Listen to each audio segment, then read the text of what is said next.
Hello दोस्तों, स्वागत है आप लोगों के स्टडी सिलेबस में। देखिए दोस्तों, आज मैं बायोलॉजी का जो है इंटरमीडिएट सेंट ऑफ क्लासेस का एग्जामिनेशन 2021 का जो है ऑब्जेक्टिव का टोटल क्वेश्चन लेकर आया हूँ। ठीक है दोस्तों, तो ये मैं लास्ट में बता दूंगा कि इसका आंसर आप लोग PDF कहाँ मिलेगा, तो आप लोग पूरा जुड़े रहिए और आंसर मिला लीजिए। ठीक है दोस्तों, पूरा 70 क्वेश्चन है बायोलॉजी का, तो जुड़े रहिए हमारे साथ। देखिए हमारा फर्स्ट क्वेश्चन है कि निम्नांकित में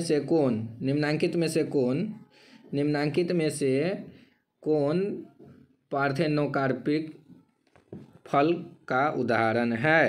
तो केला है। ठीक है, पार्थेनोकार्पिक फल का उदाहरण कौन सा है? केला है। उसके बाद देख लीजिए हमारा नेक्स्ट क्वेश्चन है कि पेरीपेटस किसके बीच संयोजक कड़ी है?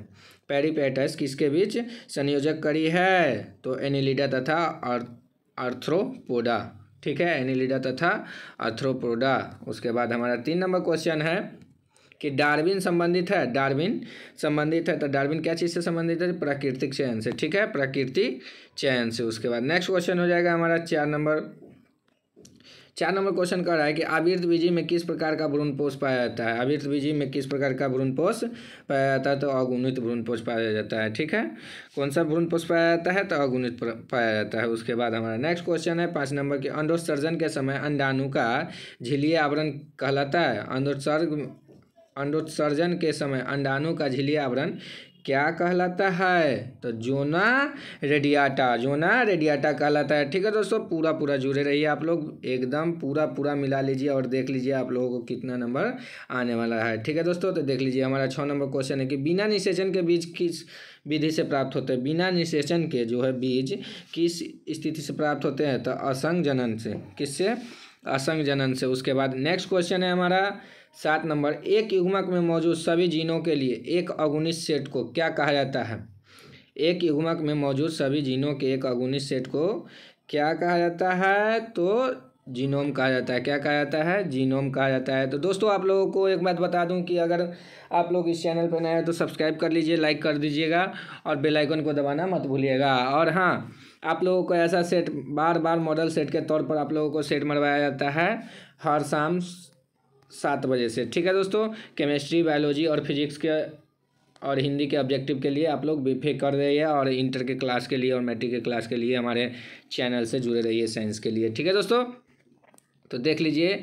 उसके बाद हमारा नेक्स्ट क्वेश्चन है, हमारा अगला क्वेश्चन है, और हाँ आप लोगों को जो है लिंक दे दिया गया है टेलीग्राम, व्हाट्सएप और इंस्टाग्राम का, आप लोग उसमें जुड़ सकते हैं ग्रुप में। ठीक है, एंट अमीबा हिस्टोलिका निम्नांकित में से किस बीमारी का रोगजनक है? एंट अमीबा हिस्टोलिका निम्नांकित में से किस बीमारी का जनक है? तो डिसेंट्री बीमारी का जनक है। DNA हाइड्रोजन बंधन निम्नलिखित में से किसके मध्य में पाया जाता है? निम्नांकित में से किसके मध्य में पाया जाता है? तो 9 नंबर क्वेश्चन का हमारा सटीक आंसर हो जाएगा पूरक क्षारों के मध्य, यानी ऑप्शन सी हो जाएगा। ठीक है, पूरक क्षारों के मध्य। उसके बाद अगला क्वेश्चन है हमारा 10 नंबर कि धनसे रंध्र किस तरह के पौधे में पाए जाते हैं? धनसे रंध्र किस तरह के पौधे में पाए जाते हैं? तो मरुद्भिद में। ठीक है, मरुद्भिद में पाए जाते हैं।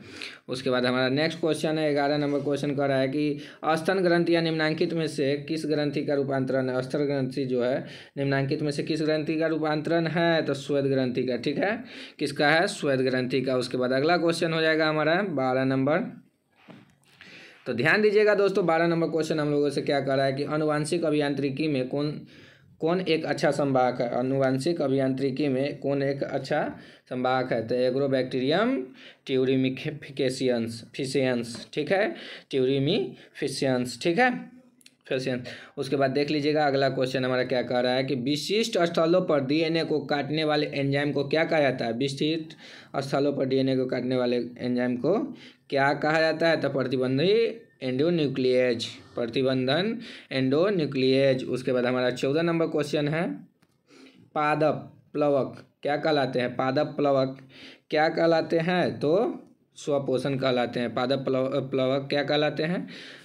स्वपोषण कहलाते हैं। उसके बाद अगला क्वेश्चन है हमारा चराई खाद्य श्रृंखला में मांसाहारी क्या कहलाते हैं? चराई खाद्य श्रृंखला में मांसाहारी क्या कहलाते हैं? तो द्वितीयक उपभोक्ता कहलाते हैं। ठीक है, द्वितीयक उपभोक्ता कहलाते हैं। उसके बाद अगला क्वेश्चन हो जाएगा हमारा 16 नंबर कि मानव भ्रूण अंग तथा अंक कितने सप्ताह के बाद विकसित होते हैं।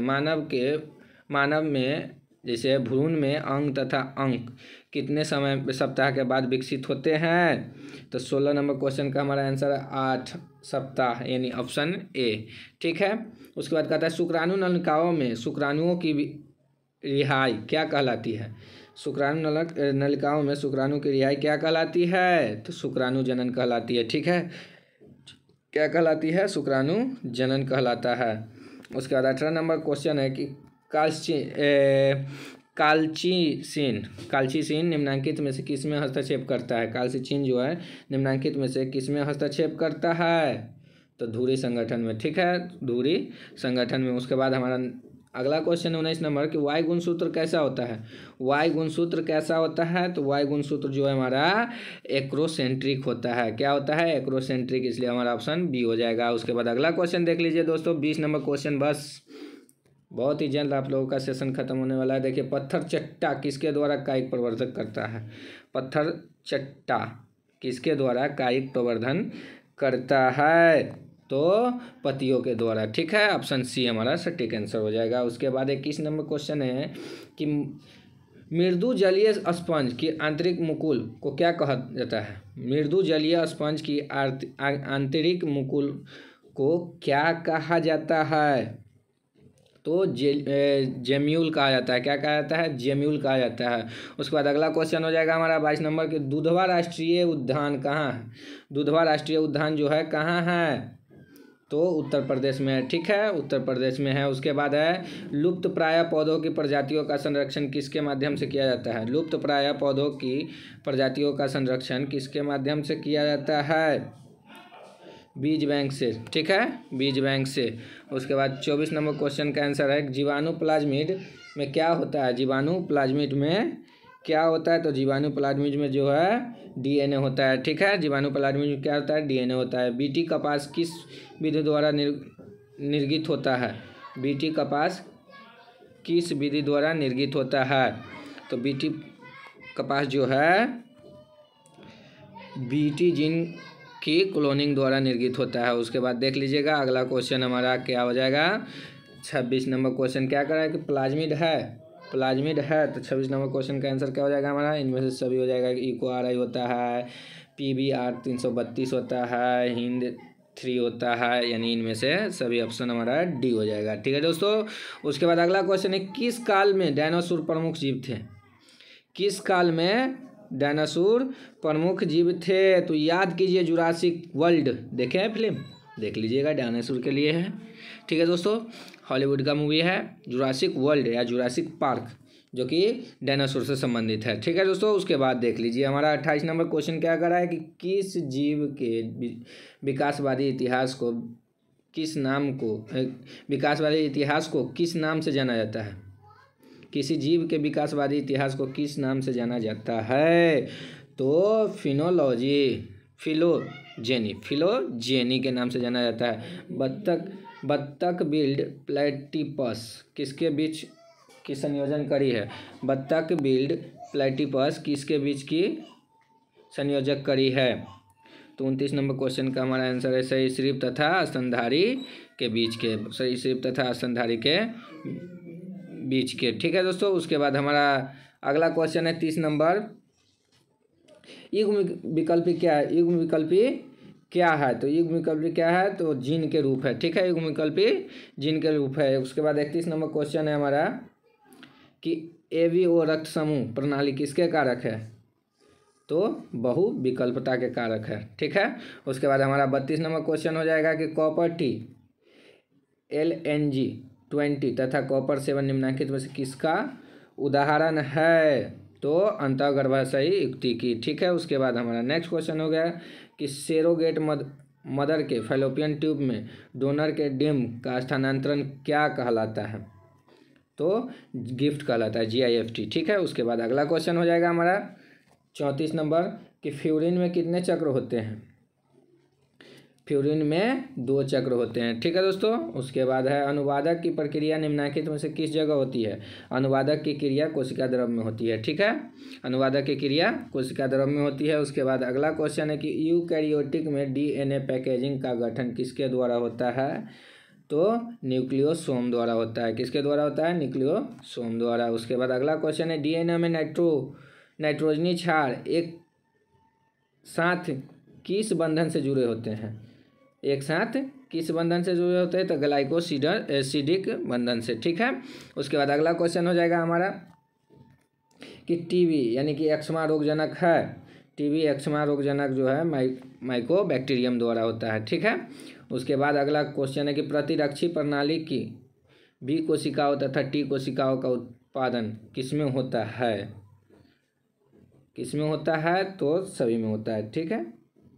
किसमें होता है? सॉरी, अस्थिमज्जा में होता है। ठीक है। उसके बाद हमारा नेक्स्ट क्वेश्चन हो जाएगा 40 नंबर कि अफीम किस पौधे से प्राप्त होता है? अफीम जो है किस पौधे से प्राप्त होता है? तो अफीम टाइफाइड से अफीम जो है पैपेवर सेमनीफेरम से। ठीक है, पैपेवर सेमनीफेरम से। एलिसा का प्रयोग निम्नलिखित में से किस बीमारी का पता लगाने के लिए करते हैं? एलिसा का प्रयोग निम्नलिखित में से किस बीमारी का पता लगाने के लिए करते हैं? तो एड्स के। ठीक है। उसके बाद अगला क्वेश्चन है हमारा कि शोर प्रदूषक किस में पाया जाता है? शोर प्रदूषक किस में पाया जाता है? तो डेसिबल। ठीक है। उसके बाद अगला क्वेश्चन हो जाएगा हमारा मुख्य वायु प्रदूषक जो ओजोन अपक्षरण करता है निम्न में से कौन है? मुख्य वायु प्रदूषक जो ओजोन अपक्षरण करता है तो CFC क्लोरोफ्लोरोकार्बन। उसके बाद नेक्स्ट क्वेश्चन हो जाएगा हमारा कि पॉम्फ्रेट क्या है? पॉम्फ्रेट क्या है? तो समुद्री मछली है। ठीक है। उसके बाद रानीखेत निम्न में से किसकी बीमारी है? तो मुर्गी की। ठीक है। उसके बाद अगला क्वेश्चन हो जाएगा कि दूध की उपज मात्रा बढ़ाने के लिए गाय को क्या दिया जाता है? तो सॉर्बिटॉल। ठीक है, सॉर्बिटॉल दिया जाता है। उसके बाद है हिम परिरक्षण किसके द्वारा होता है? हिम परिरक्षण इनमें से सभी के द्वारा होता है। नवजात भ्रूण के लिए, जीवित कोशिकाओं के लिए, वीर्य की संरक्षण के लिए। ठीक है। उसके बाद अगला क्वेश्चन हो जाएगा हमारा 48 नंबर जो कि ठीक से नहीं दिख रहा है। ठीक है दोस्तों, तो हम लोग आगे की ओर बढ़ते हैं। हमारा 51 नंबर क्वेश्चन हो जाएगा। हमारा 51 नंबर क्वेश्चन है कि कार्बन डाइऑक्साइड के कारण वायुमंडलीय तापमान में वृद्धि को कौन सा प्रभाव कहा जाता है? तो पाश्चर प्रभाव कहा जाता है। सबसे खराब जल क्षमता वाली कौन सी मिट्टी है? चिकनी मिट्टी है। ठीक है दोस्तों। उसके बाद अगला क्वेश्चन हो जाएगा हमारा 53 नंबर कि अन्य पौधों की छाया में उगने वाला पौधा को क्या कहा जाता है? अन्य पौधों की छाया में उगने वाले पौधों को छायाप्रिय पादप कहते हैं। ठीक है, छायाप्रिय पादप कहते हैं। रसीले पौधे क्या प्रदर्शित करता है? तो CAM प्रकाश संश्लेषण प्रदर्शित करता है। उसके बाद अगला क्वेश्चन है हमारा कि गणना के चेकर बोर्ड किसके द्वारा विकसित किया गया? गणना के चेकर बोर्ड जो है मेंडल के द्वारा विकसित किया गया। उसके बाद संकर तथा प्रभावी अभिभावक के रूप में किस बीज का क्रॉस क्या कहलाता है? के बीज के क्रॉस क्या कहलाता है? तो परीक्षार्थ संकरण कहलाता है। ठीक है। उसके बाद नेक्स्ट क्वेश्चन है 57 नंबर क्वेश्चन है हमारा कि निम्नलिखित में से कौन भारत की अधिकतम आनुवंशिक विविधता दिखाता है? ठीक है, 57 नंबर क्वेश्चन है, उसका आंसर है चावल। उसके बाद निम्न में से कौन लुप्त प्राय नहीं है? तो विशालकाय पांडा जो है लुप्त प्राय नहीं है। ठीक है। उसके बाद हमारा नेक्स्ट क्वेश्चन हो जाएगा DNA अंगुली छाप का आधार क्या है? DNA अंगुली छाप का आधार क्या है? तो अनुक्रम के बहुरूपता। ठीक है। उसके बाद आनुवंशिकी अभियांत्रिकी में प्रयुक्त TI प्लाज्मिड निम्नलिखित में से किसके द्वारा प्राप्त होता है? तो एग्रोबैक्टीरियम ट्यूमिफेसियंस द्वारा। ठीक है। उसके बाद हमारा नेक्स्ट क्वेश्चन हो जाएगा कि एक जीवाश्म क्या है? एक जीवाश्म क्या है? तो अतीत का मृत पशु है। ठीक है। RNA हस्तक्षेप किसके लिए होता है? RNA हस्तक्षेप सूक्ष्म प्रजनन के लिए होता है। ठीक है दोस्तों। उसके बाद हमारा नेक्स्ट क्वेश्चन है कि आनुवंशिक अभियांत्रिकी किसको काटने से प्रतिबंधन एंजाइम का प्रयोग होता है? में किसको काटने से एंजाइम होता है? तो DNA का टुकड़ा या खंड। उसके बाद ट्रांसजेनिक हीरोडीन निम्नांकित में से किससे प्राप्त होता है? ट्रांसजेनिक हीरोडिस निम्नांकित में से किसके द्वारा? तब ब्रासिका नेपस द्वारा। ठीक है दोस्तों। उसके बाद हमारा नेक्स्ट क्वेश्चन हो जाएगा कि ह्यूगो डी ब्रिज ने प्रस्तावित किया, ह्यूगो डी ब्रिज ने प्रस्तावित किया, तो क्या प्रस्तावित किए? तो उत्परिवर्तन का सिद्धांत। उसके बाद है एक प्राकृतिक कीटनाशक जो पौधे से प्राप्त होता है, एक प्राकृतिक कीटनाशक जो पौधे से प्राप्त होता है, पाइथ्रेसम और साइनेरिन है, निकोटीन और पाइथ्रेसस है और रोटेनोन है। ठीक है, यानी इनमें से सभी है। उसके बाद अगला क्वेश्चन हो जाएगा हमारा 67 नंबर की जैविक नाइट्रोजन स्थिरीकरण के लिए कौन सा एंजाइम आवश्यक है? 67 नंबर क्वेश्चन है हमारा जैविक नाइट्रोजन यानी सभी नाइट्रोजन जेन नाइट्रोजन डेक्ट्रेज ट्रांसफेरेज। ठीक है। उसके बाद है हमारा 68 नंबर क्वेश्चन निम्नांकित में से कौन सा जलीय फर्न एक उत्कृष्ट जैव उर्वरक है? तो एओजोला है। ठीक है। उसके बाद हमारा नेक्स्ट क्वेश्चन है कि मानव के पूर्वज जिन्होंने गुफाओं में चित्रकारी की थी वे निएंडरथल मानव थे। उसके बाद हमारा देखिए दोस्तों लास्ट क्वेश्चन है रक्त कोलेस्ट्रॉल कम करने वाले एस्टेरिन निम्नलिखित में से किसके द्वारा प्राप्त होता है? तो मेनेस्कस